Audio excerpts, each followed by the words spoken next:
mundu gana manzien olerkari positariaren olerki ederra. Lo que acabamos de escuchar es el bello poema de un poeta occitano, Mansier. Hau guzia, olerki honekin hasi zen Gotainen, Siberuan. Todo esto comenzó en Gotain, en Zuberoa. Michel Etxekopar lagun maitagarriarekin, olerkia berak eskuan emanik. Pues me dio en mano un amigo muy querido que se llama Michel Etxekopar. Etxekopar. Beraz, lehendabiziko eskerrak Michel lagunari. Así que primeramente le quiero agradecer a este amigo, a Michel Etxekopar. Michel, usta ederra eman eta emanen du, nire ereintzak. Nire esker eta bibazu. Michel, gracias porque ha dado un fruto hermoso lo que sembraste, así que, bueno, arriba vos.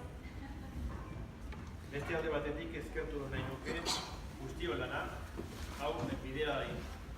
Bueno, por otro lado quisiera agradecer el trabajo de todos para que esto haya sido posible, para que sea posible. Ikasle eta aldazkide lana, hasteko. Bueno, para empezar, a los alumnos y a los miembros de Aldashka, Unibertsitateko lankidei ere, también a los compañeros de la universidad, Laurari eskerrak egitasmo honi ateak irekitzeagatik. gracias a Laura también por abrir las puertas a este proyecto, Valentini, nire esker handi bat, eta kokotxak horretan Valentin egin dugu. bueno, a Valentín ha sido un agradecimiento bien cálido y bueno, te debo las cocochas, que ya lo vamos a hacer, Itza. es mi palabra. Pablo, Euskal Anaiari, nire esker handi bat, Pablo, zure elkartasunagatik. Bueno, y a Pablo, así como mi hermano vasco, por Elkartasunagatik, por la solidaridad, erakutsitako elkartasunagatik. por haber demostrado la solidaridad. Gero, margolarien lana ere bizike eskertuko nahi nuke. Haien irekidura eta errespetua gure mezuarentzako. Bueno, y también quería agradecer a los pintores así muy fuertemente por esa apertura hacia el trabajo, hacia la línea marcada y a ver, marca tú. Eso, el respeto con el mensaje propuesto. Gracias.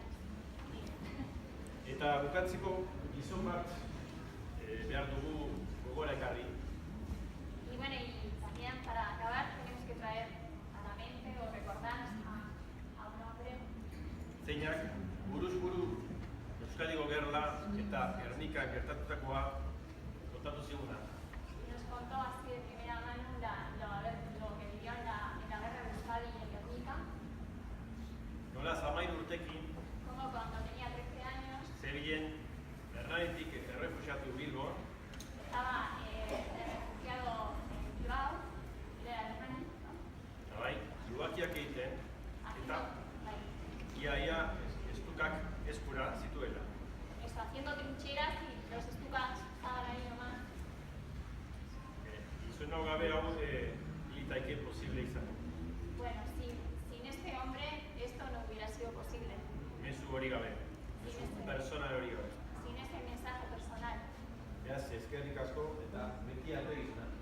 Bueno, así que gracias y hasta siempre. Gero, mil esker azkenan zuei hemen egoteagatik errespetuz eta ikus minez. Y agradeceros a todos vosotros por estar aquí con esta actitud de respeto y de curiosidad. Eta hain naiz gehiago luzatuko zen eta euskalduna naiz eta hitzez laburra naiz, beraz, honekin bukatuko dugu. Bueno, y no me voy a extender más porque soy vasco y como vasco soy vasco palabras.